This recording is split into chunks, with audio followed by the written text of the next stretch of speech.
ಮಧ್ಯಪ್ರಾಚ್ಯದ ಸಂಘರ್ಷ ಭಾರತದ ಮೇಲೆ ತೀವ್ರತರದ ಪರಿಣಾಮಗಳನ್ನ ಬೀರ್ತಾ ಇದೆ. ಅದನ್ನ ನಾವು ರಸ್ತೆಗಳಲ್ಲಿ, ಹೋಟೆಲ್ಗಳಲ್ಲಿ, ಕೈಗಾರಿಕೆಗಳಲ್ಲಿ, ಕೃಷಿಗಳಲ್ಲಿ, ಉದ್ಯಮದಲ್ಲಿ ನೋಡ್ತಾ ಇದ್ದೀವಿ.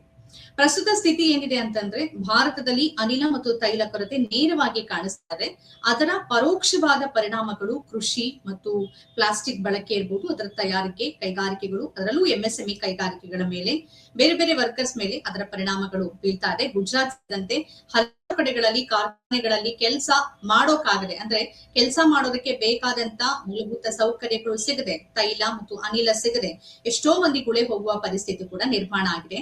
ನೀವು ಬೆಂಗಳೂರಿನಲ್ಲಿ ನೋಡಿರ್ಬೋದು, ಓಡಾಡೋ ಸಂದರ್ಭದಲ್ಲಿ ಕರ್ನಾಟಕ ಅಂತ ಬಂದಾಗ ನಾವು ಅನೇಕ ಕಡೆಗಳಲ್ಲಿ ಕಿಲೋಮೀಟರ್ ಗಟ್ಲೆ ಆಟೋ ಚಾಲಕರು ತಮ್ಮ ಆಟೋಗಳನ್ನ ಹಗಲು ರಾತ್ರಿ ಹಾಕೊಂಡು ನಿಂತಿದ್ದಾರೆ. ಒಂದ್ ಕಡೆಯಲ್ಲಿ ಅನಿಲ ಇಲ್ಲ, ಅದನ್ನ ತುಂಬಿಸೋಕ್ ಆಗ್ತಿಲ್ಲ, ಕೊಟ್ಟರು ಕೂಡ 100-200 ರೂಪಾಯಿಗೆ ಅದು ಒಂದ್ ದಿನ 2 ದಿನ ಆದ್ಮೇಲೆ ಕೊಡ್ತಾ ಇದ್ದಾರೆ. ಹಾಗಾಗಿ ಎಷ್ಟೋ ಮಂದಿ ರಾತ್ರಿ ಪೂರ ತಮ್ಮ ಆಟೋ ಹಾಕೊಂಡು ಆಟೋದಲ್ಲೇ ಮಲಗಿ ಅನಂತರ ಮಾಡ್ಕೊಂಡು ಹೋಗೋ, ಅಂದ್ರೆ ಎಷ್ಟು ಸಿಗತ್ತೋ ಅಷ್ಟನ್ನ ಹಾಕ್ಸ್ಕೊಂಡು ಹೋಗೋ ಪರಿಸ್ಥಿತಿ ಇದೆ.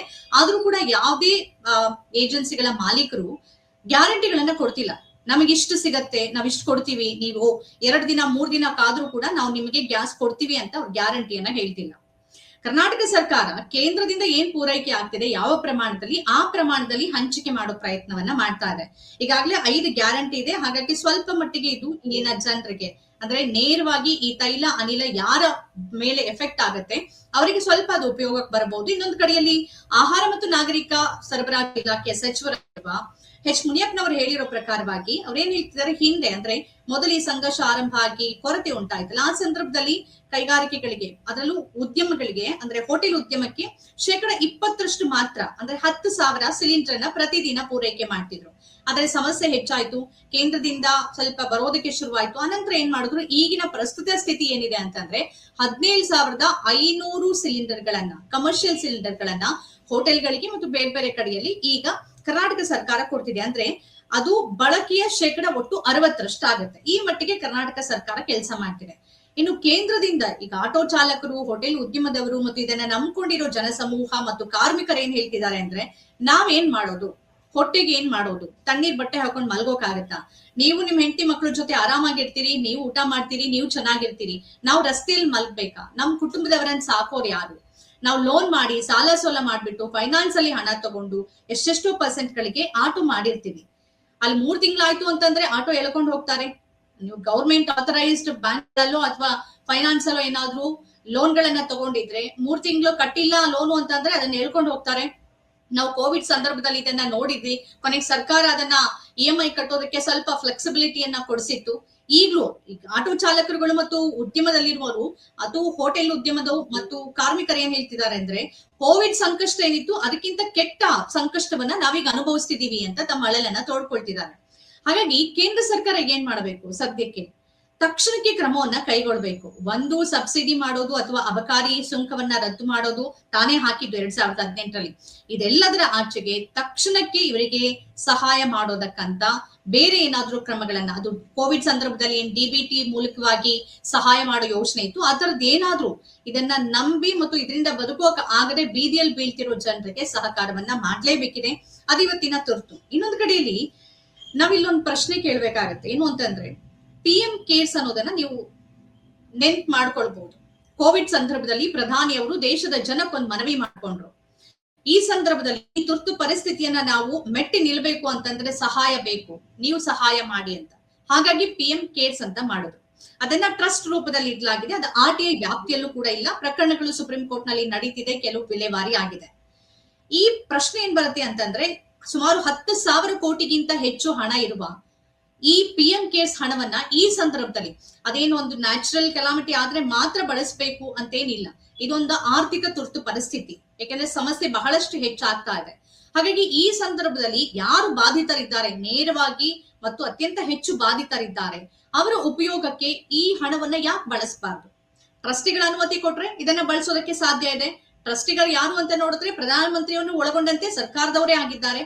ಹಾಗಾಗಿ ಇದನ್ನ ಯಾಕೆ ಬಳಸಬಾರದು? ಜನರೇ ತಮ್ಮ ಇಚ್ಛೆಯಿಂದ ಯಾರು ತೆರಿಗೆ ಪಾವತಿದಾರರಿದ್ದಾರೆ ಮತ್ತೆ ಯಾರು ಜನ ಇದ್ದಾರೆ ಅವರೇ ಕೊಟ್ಟಿರೋ ಹಣವನ್ನ ಈ ಸಂದರ್ಭದಲ್ಲಿ ಇಂತಹ ತುರ್ತು ಪರಿಸ್ಥಿತಿ, ಇದನ್ನ ತುರ್ತು ಪರಿಸ್ಥಿತಿ ಅಂತ ಘೋಷಣೆ ಮಾಡೋದಕ್ಕೆ ಅಗತ್ಯ ಇಲ್ಲ. ಯಾಕೆಂದ್ರೆ ಇದನ್ನ ಬೇರೆ ರೀತಿಯಲ್ಲಿ ಆರ್ಥಿಕವಾಗಿ ಇದನ್ನ ಸರ್ಕಾರ ನಿರ್ವಹಿಸ್ತಾ ಇದೆ. PNG ಇರ್ಬೋದು, ಬೇರೆ ರೀತಿಯಾಗಿ ನಿರ್ವಹಿಸ್ತಾ ಇದೆ.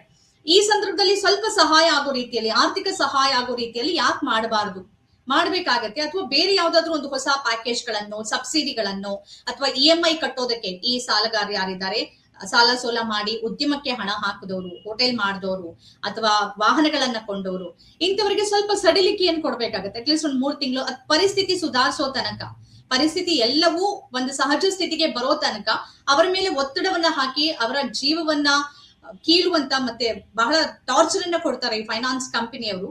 ಅಂಥವರಿಗೆ ಯಾಕೆ ಈ ಒಂದು ಯೋಜನೆಯನ್ನ ಕೇಂದ್ರ ಸರ್ಕಾರ ಮಾಡಬಾರದು? ನಿಜಕ್ಕೂ ಮಾಡಬೇಕು. ಜನರ ಪರವಾಗಿ ಯೋಚನೆ ಮಾಡುವಂತ ಯಾವುದೇ ಸರ್ಕಾರ ಇಂತಹ ಸ್ಥಿತಿಯಲ್ಲಿ ಜನರ ಪರವಾಗಿ, ಸಾಮಾನ್ಯ ಜನರ ಮತ್ತು ಬಾಧಿತರ ಪರವಾಗಿ ನಿಂತ್ಕೊಳ್ಬೇಕಾಗತ್ತೆ. ಅದನ್ನ ಕೇಂದ್ರ ಸರ್ಕಾರದಿಂದ ಜನ ಎಕ್ಸ್ಪೆಕ್ಟ್ ಮಾಡ್ತಿದ್ದಾರೆ. ಆದ್ರೆ ಕೇಂದ್ರ ಸರ್ಕಾರ ಏನ್ ಮಾಡತ್ತೆ ಅನ್ನೋದು ಗೊತ್ತಿಲ್ಲ. ನಿಜವಾಗಿ ಈ ಸಂದರ್ಭದಲ್ಲಿ ಮಾಡ್ಬೇಕಾಗತ್ತೆ. ಬರೀ ಕೋವಿಡ್ ಅಲ್ಲ, ಜನರೇ ಹೇಳ್ತಿರೋ ಹಾಗೆ ಕೋವಿಡ್ ಗಿಂತಾನು ಸಂಕಷ್ಟದ ಕಾಲದಲ್ಲಿ ನಾವಿದ್ದೀವಿ. ತಿಂಗಳಿಗೆ ಮತ್ತು ದಿನಕ್ಕೆ ಏನೋ ದುಡ್ದು ನಮ್ ಜೀವನವನ್ನ ಮಾಡ್ತಿದ್ವಿ, ನಮ್ ಕುಟುಂಬ ನಿರ್ವಹಣೆ ಮಾಡ್ತಿದ್ವಿ.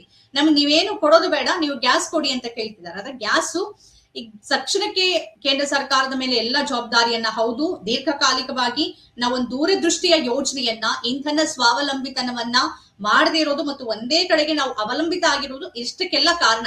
ಅದ್ ನಮ್ಗೆ ಅರ್ಥ ಆಗ್ಬೇಕು. ನಾವು ಡಿಪೆಂಡೆನ್ಸಿ ಯಾವ ರೀತಿ ಬೆಳೆಸ್ಕೊಂಡಿದೀವಿ. ಮೇಕ್ ಇನ್ ಇಂಡಿಯಾ ಅಂತ ಮಾತಾಡ್ತಾನೆ ಅಂತ.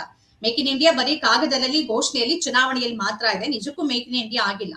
ಇಷ್ಟರ ಮಟ್ಟಿಗೆ ಡಿಪೆಂಡೆನ್ಸಿಯನ್ನ ಇಟ್ಕೊಂಡು ದೂರದೃಷ್ಟಿಯನ್ನು ಹೊಂದದೆ 140 ಕೋಟಿ ಜನಸಂಖ್ಯೆ ಇರುವ ಈ ದೇಶದಲ್ಲಿ ಇಂಥ ಸ್ಥಿತಿ ಬಂದ್ರೆ ಏನಾಗುತ್ತೆ ಅನ್ನೋದಕ್ಕೆ ನಾವಿರುವ ಪ್ರಸ್ತುತ ಸ್ಥಿತಿನೇ ಒಂದ್ ನಿಜವಾದಂತ ಒಂದು ಉದಾಹರಣೆ.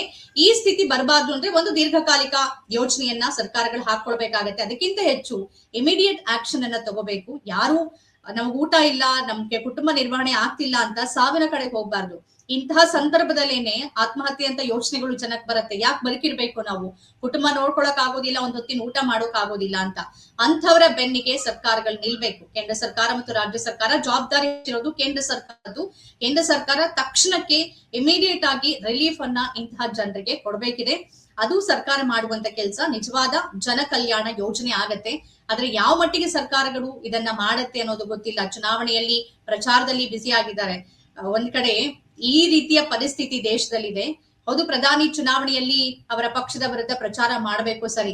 ಮತ್ತ ಅದೇ ಸ್ಥಿತಿಯಲ್ಲಿ ಅಸ್ಸಾಂ ಹೋಗಿ ಅಲ್ಲಿ ಟೀ ಕಾರ್ಮಿಕರ ಜೊತೆಯಲ್ಲಿ ಫೋಟೋ ಸೆಷನ್ ಮಾಡಿಸ್ಕೊಳ್ಳೋದು, ಇದೆಲ್ಲ ಬಹಳ ಬಾಲಿಶ ಅಂತ ಅನ್ಸುತ್ತೆ. ಬೇರೆ ಸಂದರ್ಭದಲ್ಲಿ ಇದನ್ನ ಮಾಡಿದ್ರೆ ಸರಿ, ನಿಮ್ ಫೋಟೋ ಶೂಟ್ ಅನ್ನೋ ಅಥವಾ ದೇಶ ಡಿಸ್ಟ್ರೆಸ್ ಅಲ್ಲಿ ಇರೋ ಸಂದರ್ಭದಲ್ಲಿ ಇವರು ಎಲ್ಲೋ ಕಾಡಲ್ಲಿ ಇದ್ರು, ಅದೆಲ್ಲ ಬೇರೆ ವಿಚಾರ. ಇಂತಹ ಸಂದರ್ಭದಲ್ಲಿ ದೇಶದ ಜನ ಗ್ಯಾಸ್ ಇಲ್ಲ, ಊಟ ಆಗ್ತಿಲ್ಲ, ನಮ್ ಬದುಕ್ ನಡೀತಿಲ್ಲ ಅಂತ ಹೊತ್ತಲು ಚುನಾವಣಾ ಪ್ರಚಾರದ ನೆಪದಲ್ಲಿ ಇವ್ರು ಹೋಗಿ ಫೋಟೋ ಸೆಷನ್ ಅನ್ನ ಅಲ್ಲಿನ ಟೀ ಕಾರ್ಮಿಕರ ಜೊತೆ ಮಾಡ್ತಾರೆ ಅಂತಂದ್ರೆ ಇದು ಬಹಳ ಬೇಜವಾಬ್ದಾರಿತನದ ನಡೆ. ಒಬ್ಬ ಪ್ರಧಾನಿ ಈ ರೀತಿಯಾಗಿ ಇರಬಾರ್ದು. ಸಂಕಷ್ಟದ ಸಮಯ ಇದು. ಸಂಕಷ್ಟದ ಸಮಯದಲ್ಲಿ ದೇಶದ ಜೊತೆ ನಿಂತ್ಕೊಳ್ಳೋದು ಅಂತ ಅಂದ್ರೆ ಬೇರೆ ಬೇರೆ ಕಾರ್ಯಕ್ರಮಗಳನ್ನ, ಯೋಜನೆಗಳನ್ನ ತಕ್ಷಣಕ್ಕೆ ತರಬೇಕು. ಈ ಕೋವಿಡ್ ಸಂದರ್ಭದಲ್ಲಿ ಅಬಕಾರಿ ಸುಂಕವನ್ನ ಹಾಕಿದ್ರಪ್ಪ ಮೇಲೆ ಮತ್ತು ಡೀಸೆಲ್ ಮೇಲೆ 13%, ಪೆಟ್ರೋಲ್ ಮೇಲೆ, ಡೀಸೆಲ್ ಮೇಲೆ 10%. ಕೋವಿಡ್ ಆಗ 5 ವರ್ಷ ಆಯ್ತು. ಇಲ್ಲಿ ತನಕ ಅದನ್ನ ತೆಗೆದಿರ್ಲಿಲ್ಲ. ಅದನ್ನೇನ್ ಜನ ಕೇಳಿಲ್ಲ. ನೀವ್ ಆದ್ಮೇಲೆ ನೀವು ಸರ್ಕಾರದ ಬೊಕ್ಕಸಕ್ಕೆ ಹಣವನ್ನ ಹೇಗ್ ತಗೋಬೇಕು, ನೀವು ತಗೊಂಡೇ ತಗೋತೀರಿ. ಆದ್ರೆ ಈ ಸಂದರ್ಭದಲ್ಲಿ ಆದ್ರೂ ಅದನ್ನ ಕೊಡ್ಬೇಕಲ್ಲ. ಇದೇ ನಿಮ್ಮ ಹತ್ರ ಫಂಡ್ ಇದೆ, ಅಟ್ಲೀಸ್ಟ್ ಅದನ್ನಾದ್ರೂ ಉಪಯೋಗಿಸಿ ಜನರಿಗೆ ಒಳ್ಳೇದಾಗೋ ಕೆಲಸವನ್ನ ಮಾಡಿ.